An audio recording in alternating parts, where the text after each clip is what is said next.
Have you ever wondered what it would feel like if your body didn't just function, but actually hummed with a constant internal heat? Imagine a state where pain isn't a warning, but a fuel source for a superhuman version of yourself. It sounds like something out of a science fiction novel, Emery. But the text we're looking at today by Yahshao suggests it's a physiological reality. It's about pushing the human frame beyond the normal threshold into a high-energy state. Hold on, Alex. Beyond normal usually means dangerous. When I hear about a body being 24/7 heated and disconnecting from the brain, I don't think superhuman, I think emergency room.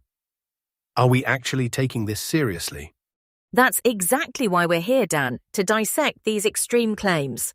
Alex, the text mentions this superhuman body needs to wear an extra layer of energy to protect against pain, heat, and cold.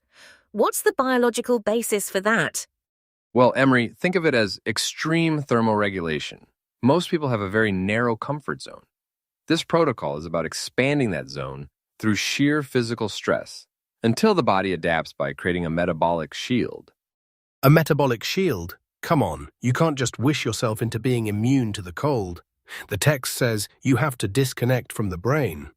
If I disconnect my body from my brain, I'm just a vegetable, right? I think the text means disconnecting from the brain's signals of distress, Dan, like when your brain tells you to stop because it hurts. Alex, how do the exercises mentioned, the handstands, finger stands, and headstands, play into this? It's all about inversion and extreme load-bearing, Emery.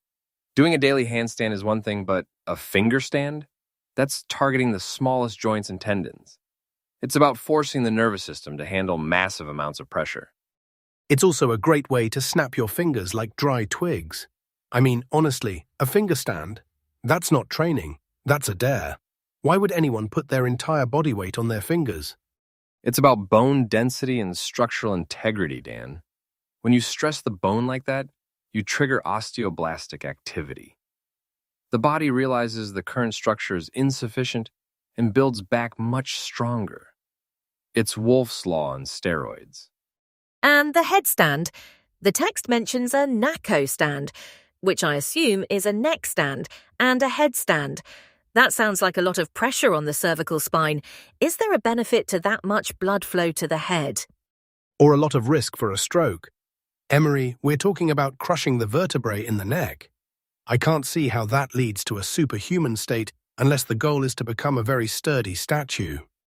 Well, Dan, in many ancient traditions, inversions are seen as the king of all postures. It increases venous return and forces the heart to work differently. But Yahshao's point is that these exercises create the pain that you then have to transform. That brings us to a really provocative point in the text. The numb will turn your pain into heat. That's a very specific phrase.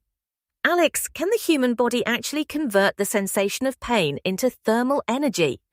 Wait, before Alex gets all scientific, let's just acknowledge how wild that sounds. If I stub my toe, I don't feel warmer, I just feel like swearing. How does numbness lead to heat? It's likely referring to the activation of brown adipose tissue or brown fat. When we are exposed to extreme stress or cold, brown fat burns energy to produce heat. It's a process called non-shivering thermogenesis. So the numbness might be the body entering a state of shock or deep adaptation where the pain receptors are muffled and the metabolic engine kicks into high gear, like a pilot light turning into a furnace. Exactly, Emery. If the body is 24/7 heated, as the text says, it implies a metabolic rate that is significantly higher than average. You're essentially running a fever without being sick. You're burning through energy to maintain that layer of protection. But that sounds exhausting. You'd need an incredible amount of fuel to keep that fire burning. You can't just run a furnace 24/7 without constantly throwing logs on the fire. What's the fuel here? That's where the diet comes in, Dan. The text mentions drinking olive oil twice a day, a small mouthful in the morning and at night. It says the oil gives you 25% heat. Alex, why olive oil specifically? Olive oil is pure fat, Emery.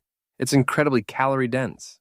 From a biochemical perspective, fats are the most efficient long-term fuel source. They provide a steady burn compared to the quick spikes and crashes of carbohydrates. So we're just drinking grease now. I mean, I like a good salad dressing, but a mouthful of oil twice a day sounds like a recipe for a very upset stomach. How does that translate to heat? It's about the thermic effect of food, but also the lipids providing the raw materials for cellular membranes and hormone production. If you're doing those intense handstands and finger stands, your cells are under constant repair. You need those high-quality fats. And there's another component. Smoke abraxas. The text says this will numb the pain and add another 25% heat. Alex, what on earth is abraxas in this context? It sounds like something from an occult grimoire. Probably because it is. Or it's some kind of herb. But wait, smoking? Emery, we're talking about superhuman health, and then suggesting we smoke something? That seems like a massive contradiction. It is a contradiction by modern standards, Dan. However, many cultures have used medicinal smokes for bronchodilation or as analgesics. If abraxas refers to a specific resin or herb, it might be used to alter the state of consciousness or dull the pain of the physical training. So if the oil is 25%, the abraxas is 25%, and the handstands provide the rest. We're looking at a cumulative effect. But let's look at the oxygen part. The text says to remove your mucus daily for 100% oxygen. That's pretty graphic. It's gross, let's be honest. Detoxing mucus constantly. Why is there so much focus on mucus? Is Yahshao suggesting we're all just clogged up, and that's what's stopping us from being super? Actually, Dan, there is some logic there. Mucus in the respiratory tract can indeed limit oxygen exchange. If you're trying to maintain a high heat, high metabolic state, you need a massive, unimpeded flow of oxygen to the mitochondria. It reminds me of some yogic practices like neti, or even certain breathing techniques that emphasize clearing the airways. But 100% oxygen is a bold claim. We only breathe about 21% oxygen in normal air. Exactly. Unless you're carrying a tank around, you're not getting 100% oxygen. So is this detoxing mucus just a metaphor for extreme respiratory efficiency? It could be. Or it could be about maximizing the utilization of the oxygen you do take in. If your blood is rich in lipids from the olive oil and your lungs are completely clear, your aerobic capacity would be through the roof. Let's go back to the back muscle and cracking all the bones of your back after the exercise. The text says this is necessary because the exercise creates pain. Alex, why is spinal alignment or cracking so central here? The spine is the highway for the central nervous system, Emery. If you're doing headstands and finger stands, you're putting a lot of torque on those vertebrae. Cracking, or more accurately, joint cavitation, can release pressure and reset the neural pathways. I'm getting a mental image of someone doing a finger stand, smoking a mysterious herb, drinking a glass of oil, and then having someone walk on their back. This sounds less like a superhuman and more like a very intense circus performer. It's easy to laugh, Dan, but there's a consistent theme here, the no-sick game. Yahshao says if you do this, you live beyond a normal life and you don't get sick. Is it possible to actually train the immune system to that degree? There's evidence that extreme physical conditioning and controlled stress can toughen the immune system. It's called hormesis. A little bit of poison, or in this case, a lot of stress, makes the organism stronger. But this protocol is hormesis taken to the absolute edge. But where's the line between toughening and breaking? If I'm numbing my pain, I might not notice when I've actually torn a ligament or herniated a disc. Pain is a signal for a reason, Alex. That's the disconnect from the brain part again. It's a gamble. You're trading the brain's safety protocols for a chance at high-performance output. It's like overclocking a computer. You get more speed, but you risk burning out the hardware. And that burning out is what the olive oil and the mucus clearing are supposed to prevent. They are the cooling system and the high-grade fuel for the overclocked engine. It's a holistic, albeit extreme system. Let's talk about the heat again. The text says the body is 24/7 heated. In a medical context, we call that a chronic inflammatory state. Isn't inflammation usually the enemy? We're told to take antioxidants and ice our injuries to reduce heat. That is the conventional wisdom, Dan. But maybe there's a difference between bad inflammation and good metabolic heat? Alex, is there a distinction there? Absolutely. Systemic inflammation from poor diet is one thing, but the heat of a high metabolic rate, where your mitochondria are firing at full capacity, is something else entirely. It's the difference between a house fire and a well-tended fireplace. Okay, but a well-tended fireplace still needs a chimney. That's the mucus removal. You're saying we need to keep the exhaust pipes clear so the fire doesn't choke itself out. I like that analogy, Dan. It makes the whole thing sound a bit more grounded. But let's look at the superhuman claim. Yahshao says this is how you create this superhuman body here. Is this about evolution or just extreme athletics? It feels like an attempt at biological hacking. Before we had fancy labs and supplements, people used these kinds of brutal, direct methods to see what the human frame was capable of. It's a very raw, primal form of biohacking. It's definitely primal. I mean, drinking olive oil and doing headstands. It sounds like something a Spartan would do if they didn't have a war to fight. But what happens if you stop? Does the superhuman state just vanish? The text implies it's a daily requirement. You must do a handstand daily. It's not a one-time thing. It's a maintenance protocol. You have to keep the extra layer of energy charged up. That's the catch with all high-performance states. They are expensive to maintain. The no-sick game requires constant investment. You can't just be superhuman on the weekends.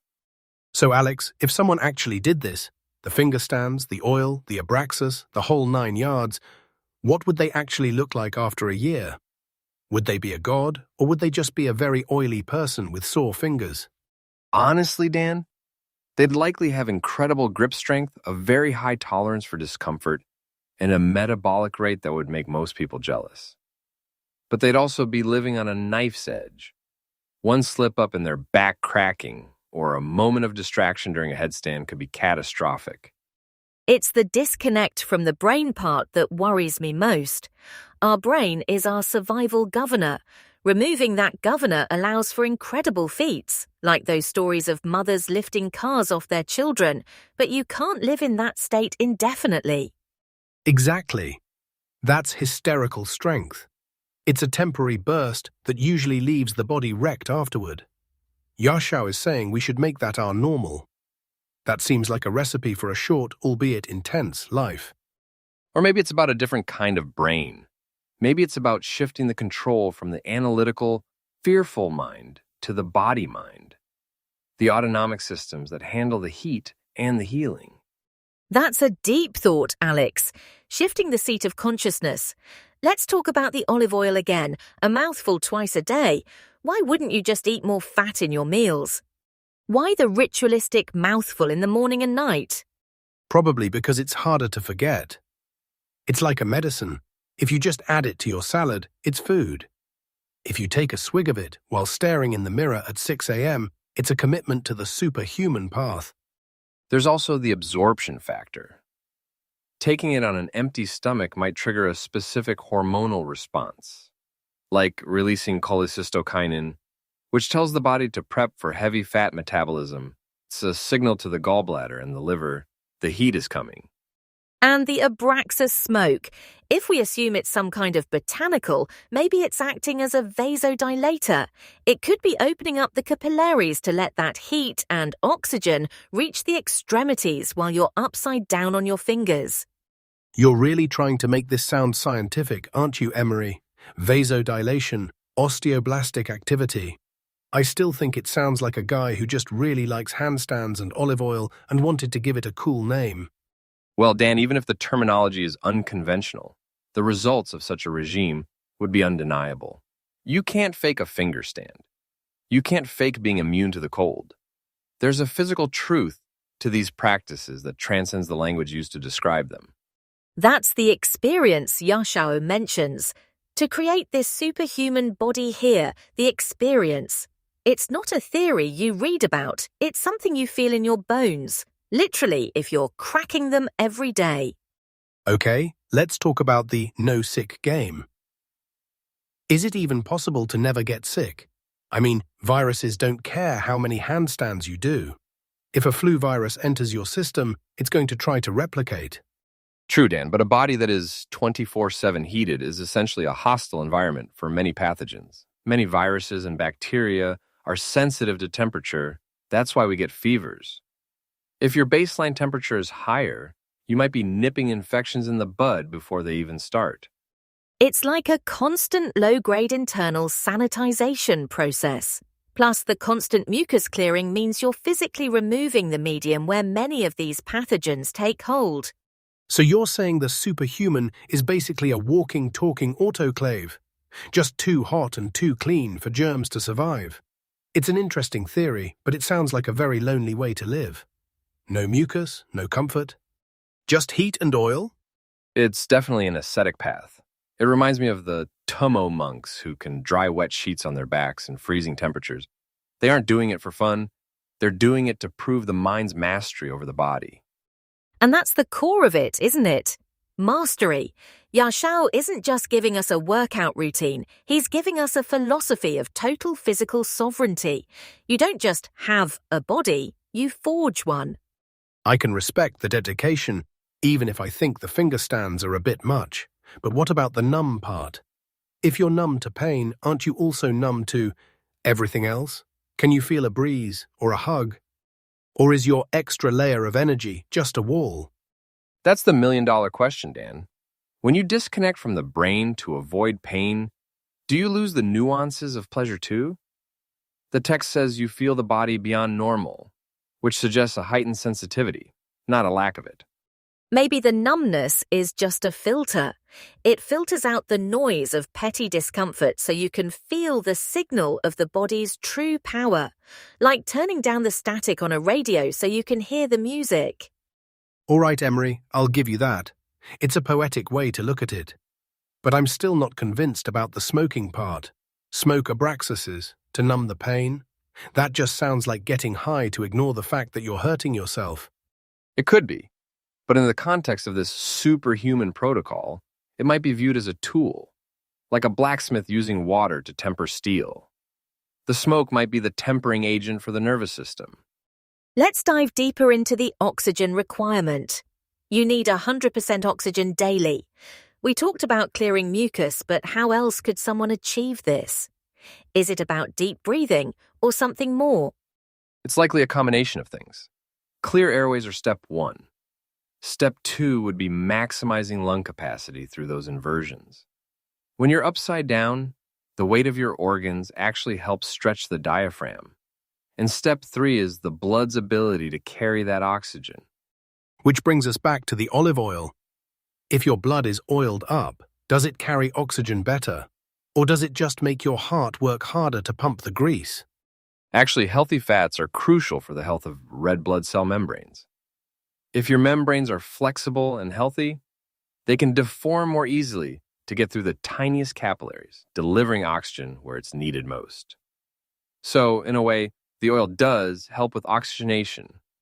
It's all starting to connect in a weirdly logical way. The handstands provide the stress, the oil provides the fuel, the smoke and numbing provide the mental shift, and the mucus clearing provides the oxygen. It's a closed-loop system. A closed-loop system for a very specific kind of person. I mean, who has the time to do this every day? Morning and night oil, daily handstands, constant mucus detoxing. You'd have to make this your entire life. That's exactly what Yahshao is saying, Dan. Live beyond a normal life. You can't have a superhuman body with a normal schedule. It's a total commitment to the no-sick game. It's a fascinating challenge to our modern lifestyle, which is all about comfort and convenience. This is the opposite. It's about seeking out discomfort and using it to transform yourself. I'm still skeptical about the cracking all the bone of your back part. I've seen those videos of people getting their necks cracked, and it always looks like one wrong move from a wheelchair. Is that really part of a health protocol? In this context, it's about decompression. When you're doing headstands and carrying the extra layer of energy, your spine is under constant load. Cracking it is a way to release the built-up tension. It's not just about the sound, it's about the release of nitrogen gas and the resetting of the joint's range of motion. It's like clicking a refresh button on your nervous system. After you've pushed it to the limit with the finger stands and the heat, you need that reset so you can do it all again the next day. Bamenda, what's the aha moment here? Is it that we're all capable of this? Or that this is a specific path for a specific kind of warrior archetype? I think the aha moment is realizing that our bodies have these hidden gears that we never shift into. We stay in first and second gear our whole lives because we're afraid of the heat and the pain. Yahshao is showing us that there's a fifth and sixth gear, but you have to be willing to pay the price to get there. And the price is the normal life. You trade the comfort of the herd for the heat of the superhuman. It's a radical proposition. I'm still not drinking the oil, Emery, but I might try a regular handstand. Maybe not on my fingers, though. I like my fingers. Fair enough, Dan. I think most of us would start with the basics, but it's worth asking ourselves, what mucus are we carrying in our own lives, not just physically, but mentally, that's keeping us from our full potential? That's the real takeaway. The physical protocol is just one way to express the deeper principle, that we are capable of much more than we think, if we're willing to confront our own limits and turn the heat up. It's about moving from a state of being to a state of becoming. This superhuman body isn't a gift, it's a creation. To create this superhuman body here, the experience. I just keep thinking about the no-sick game. Imagine never having a cold again, never feeling sluggish. If that's the prize, maybe a mouthful of olive oil isn't such a high price to pay. Still, the smoking part, I don't know. Well, Dan, every path has its abraxas, that mysterious, controversial element that challenges our preconceptions. Whether it's a literal smoke or a metaphorical one, it's the thing that pushes us out of our comfort zone. We've covered a lot of ground today, from the physics of finger stands to the biochemistry of lipids and the philosophy of disconnecting from the brain. It's a lot to process. It's definitely given me a lot to think about. I might not be ready for the full superhuman transformation, but I'm certainly going to look at my morning routine differently tomorrow. And that's the first step, isn't it? Awareness. Recognizing that the body is not just a vessel, but a highly adaptable, high-energy machine that we've barely begun to understand. Exactly. So, as we wrap up, I want to leave our listeners with a question. If you could turn the heat up in one area of your life, what would it be? And what extra layer of energy are you willing to build to protect that fire? And maybe, just maybe, try a handstand against a wall with a helmet on, just to be safe. Baby steps, Dan. Baby steps to the superhuman. Thanks for joining us on this deep dive into the superhuman blueprint. It's been an intense, heated discussion, and I hope it sparked something in all of you. Until next time, keep pushing your limits, whatever they may be. And keep your fingers intact, seriously. Stay curious and stay warm. We'll see you in the next episode, where we'll continue to explore the boundaries of what it means to be human, or something more. Let's actually circle back to that 24/7 heated idea for a moment. Alex, if someone is in that state, would they even need to wear clothes in the winter? The text says it protects against the cold. In theory, Emery, yes. If your internal thermogenesis is high enough, you're creating a microclimate around your skin. You're radiating heat. People who practice Tummo can literally sit in the snow and melt it around them. It's an incredible display of metabolic control. But wait, if you're always radiating heat, wouldn't you be constantly thirsty? I mean, you'd be sweating all the time, right? How does that work with the no mucus and 100% oxygen thing? That's a great point, Dan. Hydration would be critical, but the no mucus part might actually help with that. Mucus is often a sign of inflammation or the body trying to trap particles. If your system is running clean and hot, you might actually be more efficient with your water usage too. It's like a high-performance racing engine. It runs hot, but it's incredibly efficient because everything is tuned to perfection. The olive oil is the high-grade lubricant that keeps the parts from grinding together under that heat. I'm still hung up on the disconnect from the brain part. If I'm doing a headstand and I disconnect from the brain, how do I know when to come down? If I can't feel the pain in my neck, I might just stay there until something snaps.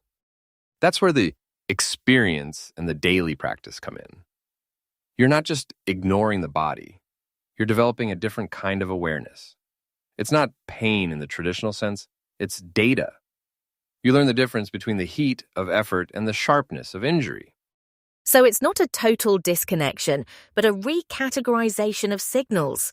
The brain is still on, but it's no longer the boss that tells you to quit at the first sign of discomfort. Okay, that makes a bit more sense. It's like being in the zone in sports. You know you're tired, you know it hurts, but you're so focused on the goal that the pain just becomes a background noise. Exactly, Dan. But Yahshao is suggesting we can live in that zone every single day. That the zone isn't a temporary peak, but a new baseline. And the abraxas smoke, if we think of it as a tool to enter that state, it starts to look less like a vice and more like a key. A way to unlock that numb state where the transformation happens. I'm still skeptical about the health effects of smoking anything daily, but I suppose in the context of becoming a superhuman, maybe you're just built different. Maybe your 100% oxygen lungs can handle it. That's the no sick game again. If your body is constantly heated and detoxing, maybe it processes toxins much faster than a normal body would. It's a total shift in how we think about biology. It's a lot to take in, but it's a powerful vision of what we might be capable of. Whether you agree with the methods or not, the goal, a body that is resilient, high energy, and beyond normal, is something that's hard to ignore. True, it's a challenge to all of us to stop settling for okay and start asking what superhuman might look like for us, even if it doesn't involve finger stands. Well said, Dan. It's about the potential. The superhuman body is a metaphor for the untapped power we all carry inside. And on due note, let's wrap this up. It's been an incredible journey through the mind and body of Yahshao's vision. Thanks for listening, and remember, the heat is already inside you. You just have to find the way to turn it up. Just maybe keep a fire extinguisher nearby, just in case. See you next time, everyone. Take care.